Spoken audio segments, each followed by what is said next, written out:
നമസ്കാരം.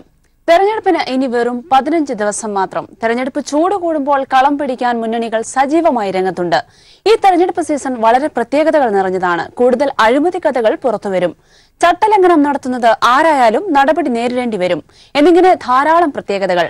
എല്ലാ മാന്യപ്രേക്ഷകർക്കും സ്വാഗതം തെരഞ്ഞെടുപ്പ് കാഴ്ചയിലേക്ക്. ലോക്സഭാ തെരഞ്ഞെടുപ്പിനെ നേരിടാൻ ഒരുങ്ങുന്ന എല്ലാ മുന്നണിയും പ്രതീക്ഷയിലാണ്. ഇടതുപക്ഷ ജനാധിപത്യ മുന്നണി പ്രചരണ രംഗത്ത് ബഹുദൂരം മുന്നിലും. അതേസമയം കോഴയിലെ കുരുക്കഴിക്കാനാവാതെ സംസ്ഥാന കോൺഗ്രസ് നേതൃത്വം. എം.കെ. രാഘവൻ 5 കോടി രൂപ കോഴ ആവശ്യപ്പെട്ട സംഭവത്തിൽ പോലീസ് അന്വേഷണം ഊർജിതമാക്കിയിരിക്കുകയാണ്. സ്ഥാനാർത്ഥി നിർണയം നന്നേ വൈകിപ്പോയ എൻ.ഡി.എ തെരഞ്ഞെടുപ്പ് കളം പിടിക്കാൻ പരമാവധി ശ്രമിച്ച് പൊല്ലാപ്പ് പിടിക്കുകയുമാണ്. സ്ഥാനാർത്ഥികൾ പാലിക്കേണ്ട ചില പെരുമാറ്റച്ചട്ടങ്ങൾ പാലിക്കാൻ പറ്റാത്ത അവസ്ഥാവിശേഷത്തിന്റെ പേരിൽ ഇപ്പോൾ വിശദീകരണം നൽകാൻ നിർബന്ധിതനായിരിക്കുന്നത് തൃശൂരിലെ എൻ.ഡി.എ സ്ഥാനാർത്ഥിയും നടനുമായ സുരേഷ് ഗോപിയാണ്. തൃശൂരിലെ എൻ.ഡി.എ കൺവെൻഷനിൽ അയ്യപ്പന്റെ പേരിൽ വോട്ട് ചോദിച്ച നടപടി പ്രഥമ ദൃഷ്ട്യാ ചട്ടലംഘനമാണെന്ന് മുഖ്യ തെരഞ്ഞെടുപ്പ് ഓഫീസർ ടിക്കാറാം മീണ കൂടി സ്ഥിരീകരിച്ചതോടെ ഇനി സുരേഷ് ഗോപി തൃശൂർ ജില്ലാ കളക്ടർ ടി.വി. അനുപമയുടെ നോട്ടീസിന് തൃപ്തികരമായ വിശദീകരണം തന്നെ നൽകേണ്ടി വരും. അതുകൊണ്ട് തന്നെ തെരഞ്ഞെടുപ്പ് പ്രചരണ രംഗത്തെ പെരുമാറ്റച്ചട്ടലംഘനം സ്ഥാനാർത്ഥികൾക്ക് ആശാസ്യമോ എന്ന വിഷയത്തിൽ നോക്കാം. ജനങ്ങളുടെ പ്രതികരണം ജനശബ്ദത്തിലൂടെ. തെരഞ്ഞെടുപ്പ് കമ്മീഷൻ നേരത്തെ ഒരു പരാമർശം പൊതുവായിട്ട് ഉന്നയിച്ചതായിരുന്നു. മതപരമായിട്ട് ഉള്ള ആവശ്യങ്ങൾ അഭ്യർത്ഥിച്ചുകൊണ്ട് വോട്ട് അഭ്യർത്ഥന നടത്തരുത് എന്നുള്ളത്, മതം പറഞ്ഞുകൊണ്ട് വോട്ട് തേടരുത് എന്നുള്ളത് നേരത്തെ തന്നെ തെരഞ്ഞെടുപ്പ് കമ്മീഷൻ മുന്നോട്ട് വെച്ച ഒരു ഇതായിരുന്നു. അത് ലംഘിച്ചുകൊണ്ടാണ് ഇപ്പോൾ BJPയുടെ കാൻഡിഡേറ്റ് അത്തരം ഒരു ചട്ടലംഘനം നടത്തിയിട്ടുള്ളത്. അവരെ സംബന്ധിച്ചിടത്തോളം നമുക്കറിയാം, കേരള സംസ്ഥാനത്തിനകത്ത് BJP എന്ന് പറയുന്നത് വർഗീയ കക്ഷിക്ക് ആകെ മുന്നോട്ട് വെക്കാനുള്ളത് ഈ രാജ്യത്തെ തെരഞ്ഞെടുപ്പുമായി ബന്ധപ്പെട്ടവർക്ക് മുന്നോട്ട് വെക്കാനുള്ള വിഷയം ഈ ശബരിമല വിഷയം മാത്രം ഉന്നയിച്ചുകൊണ്ടാണ് അവർ വോട്ട് തേടുന്നത് തന്നെ.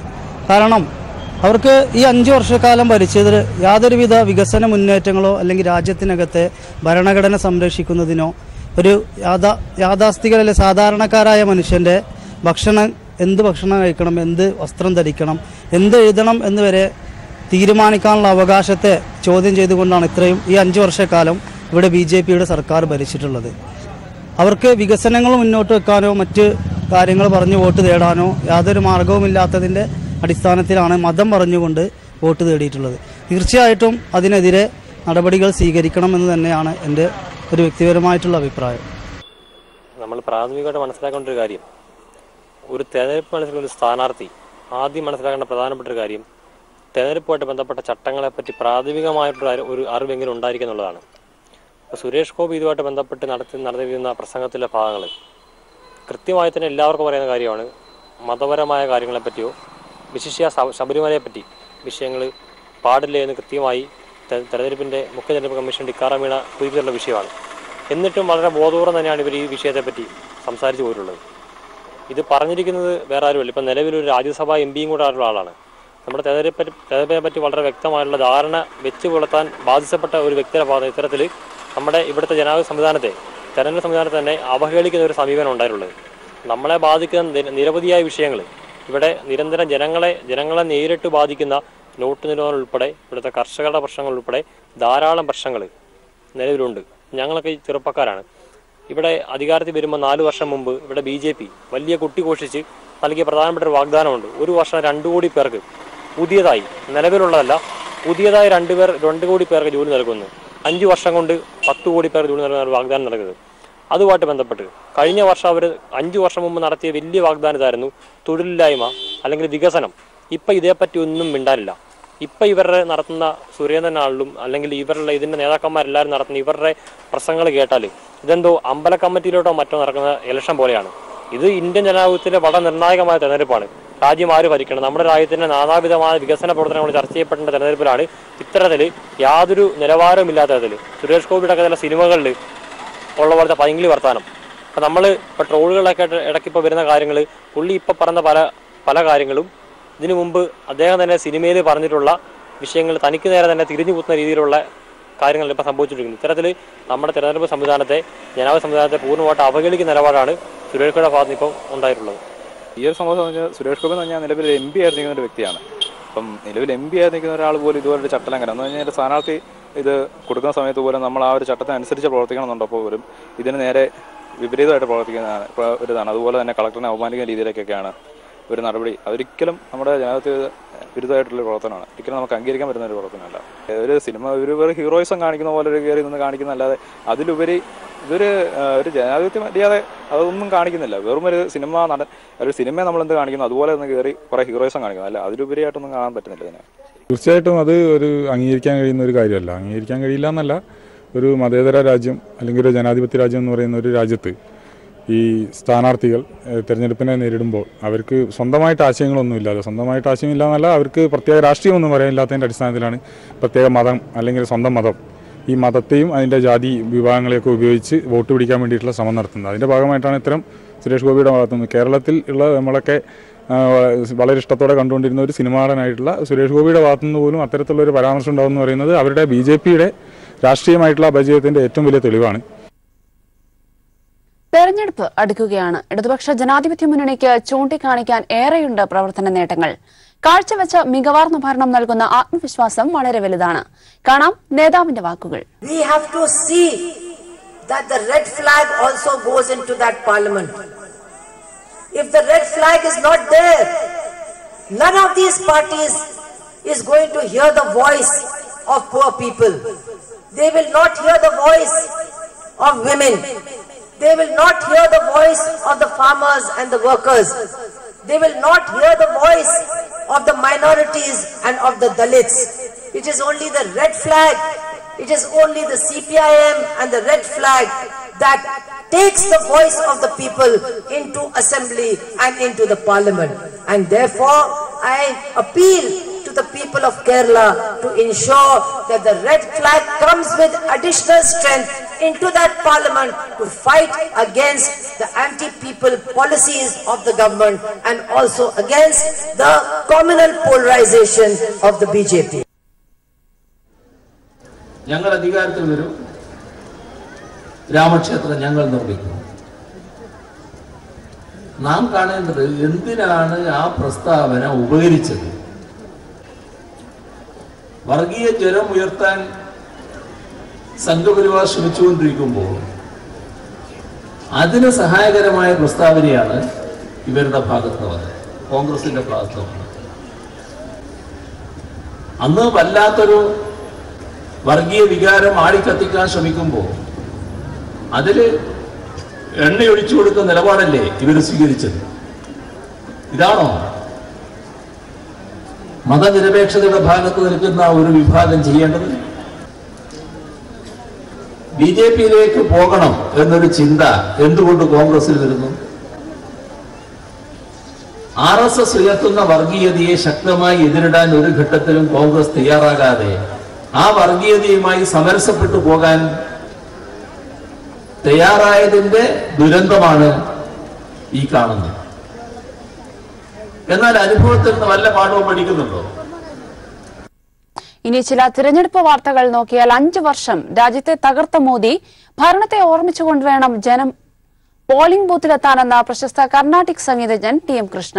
പ്രധാനമന്ത്രിയുടെ വാക്കുകൾ വർഗീയ ചേരിതിരിവിന് കാരണമായെന്നും കൃഷ്ണ കൈരളി പീപ്പിളിനോട് പറഞ്ഞു. രാഹുൽ ഗാന്ധി കർണാടകത്തിൽ മത്സരിക്കണമായിരുന്നുവെന്നും TM കൃഷ്ണ വ്യക്തമാക്കി.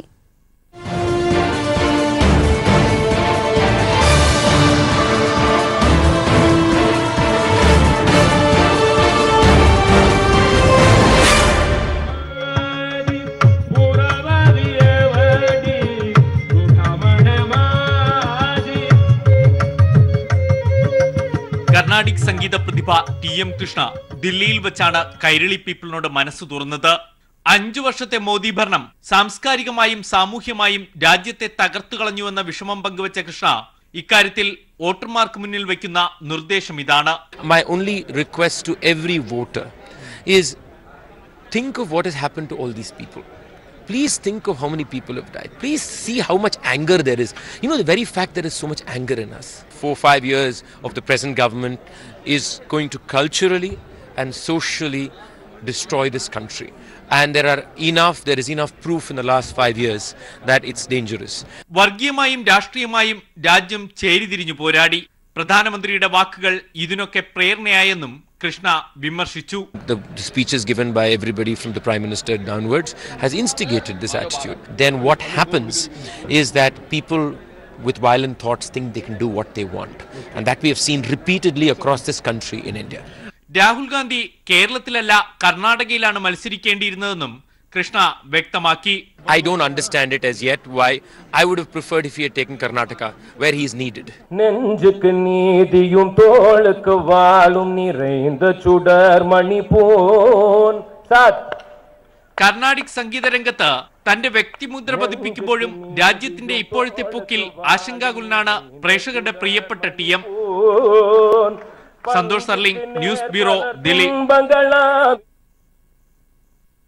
കാസർഗോഡ് ലോക്സഭാ മണ്ഡലം LDF സ്ഥാനാർത്ഥി KP സതീഷ് ചന്ദ്രന്റെ 5ാം വട്ട മണ്ഡല പര്യടനത്തിന് ഇന്ന് കാസർഗോഡ് നിയമസഭാ മണ്ഡലത്തിൽ തുടക്കമായി. 4ാം വട്ട പര്യടനം ഇന്നലെ കല്യാശ്ശേരി നിയമസഭാ മണ്ഡലത്തിലാണ് സമാപിച്ചത്. കാസർഗോഡ് ലോക്സഭാ മണ്ഡലത്തിൽ LDF മുന്നേറ്റം ശക്തമായി തുടരുകയാണ്. കാസർഗോഡ് ലോക്സഭാ മണ്ഡലം LDF സ്ഥാനാർത്ഥി KP സതീഷ് ചന്ദ്രന്റെ 4ാം വട്ട മണ്ഡല പര്യടന പരിപാടി കല്യാശ്ശേരി നിയമസഭാ മണ്ഡലത്തിൽ സമാപിച്ചു. മണ്ഡലത്തിലുടനീളം നടന്ന സ്വീകരണ യോഗങ്ങളിൽ ആയിരങ്ങൾ പങ്കാളികളായി.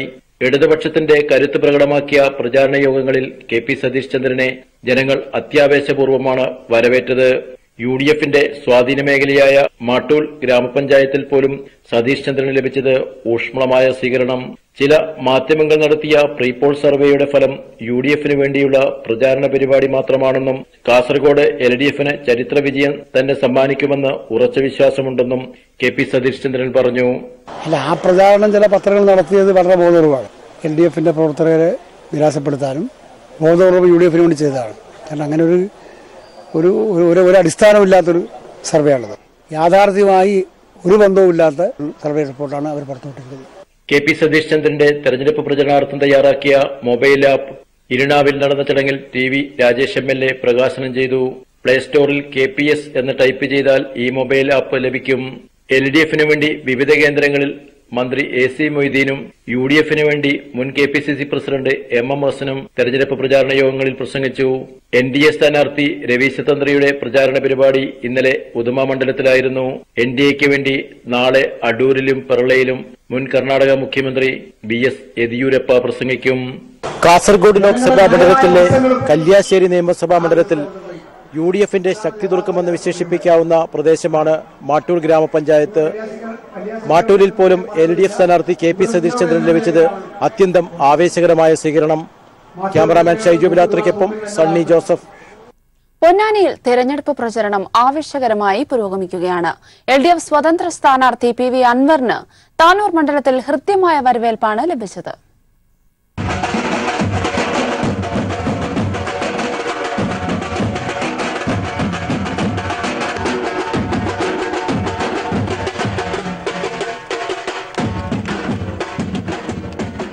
പൊന്നാനിയിൽ കൊണ്ടുപിടിച്ച പ്രചരണത്തിലാണ് ഇടത് വലത് മുന്നണികൾ.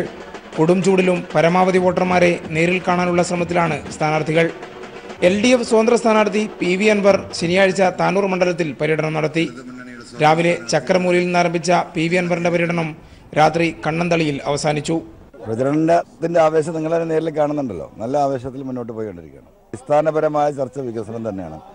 പിന്നെ ഇവിടെ ഇവർ നടത്തിക്കൊണ്ടിരിക്കുന്ന ലീഗ് നടത്തിക്കൊണ്ടിരിക്കുന്ന വർഗീയതയും, ഈ രണ്ട് കാര്യമാണ് ഈ പാർലമെന്റ് മണ്ഡലത്തിലെ ചർച്ച. പൊന്നാനിയിലെ LDF പ്രചരണത്തിനായി CPIM പൊളിറ്റ് ബ്യൂറോ അംഗം S രാമേന്ദ്രൻപിള്ളയും മണ്ഡലത്തിലെത്തി. UDF സ്ഥാനാർത്ഥി ET മുഹമ്മദ് ബഷീറിന്റെ 3ാം ഘട്ട പര്യടനത്തിന് തിരൂരങ്ങാടി മണ്ഡലത്തിൽ തുടക്കമായി. വെന്നിയൂരിൽ പാണക്കാട് റഷീദ് അലി ശിഹാബ് തങ്ങൾ പ്രചാരണം ഉദ്ഘാടനം ചെയ്തു. എടരിക്കോട് പഞ്ചായത്തിലെ പുതുപ്പറമ്പിലാണ് പര്യടനം അവസാനിച്ചത്. നല്ല പ്രതീക്ഷയോടുകൂടി മുന്നോട്ട് പോവുകയാണ്. കൂടുതൽ നല്ല തിളക്കമാർന്ന വിജയം ഈ പ്രാവശ്യം ഇവിടെ UDFന് ഉണ്ടാകും എന്ന് തന്നെയാണ് പ്രതീക്ഷ. ഓരോ പ്രദേശത്തും ഞങ്ങൾ ചെയ്തിട്ടുള്ള ധാരാളം വികസന പ്രവർത്തനങ്ങളുണ്ട്. മാത്രമല്ല ഞങ്ങൾ ഇതെല്ലാം തന്നെ ഞങ്ങൾ പബ്ലിഷ് ചെയ്യുന്നു. NDA സ്ഥാനാർത്ഥി VT രമയും പ്രചരണ രംഗത്ത് സജീവമാണ്. ശനിയാഴ്ച തിരൂർ മണ്ഡലത്തിലെ തിരുനാവായിൽ നിന്നാരംഭിച്ച പര്യടനം അമ്പലക്കുളങ്ങരയിലാണ് സമാപിച്ചത്.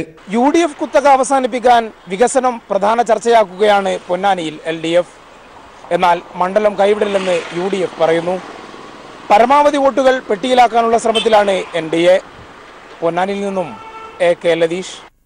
തെരഞ്ഞെടുപ്പിന് ഇനി വെറും 15 ദിവസം മാത്രം. കാണാം തെരഞ്ഞെടുപ്പ് പ്രചരണ രംഗത്തെ മേളക്കൊഴുപ്പ് ഉച്ചഭാഷണിയിലൂടെ. ഇതോടെ ഇന്നത്തെ തെരഞ്ഞെടുപ്പ് കാഴ്ചകൾ പൂർണ്ണമാവുന്നു. നമസ്കാരം.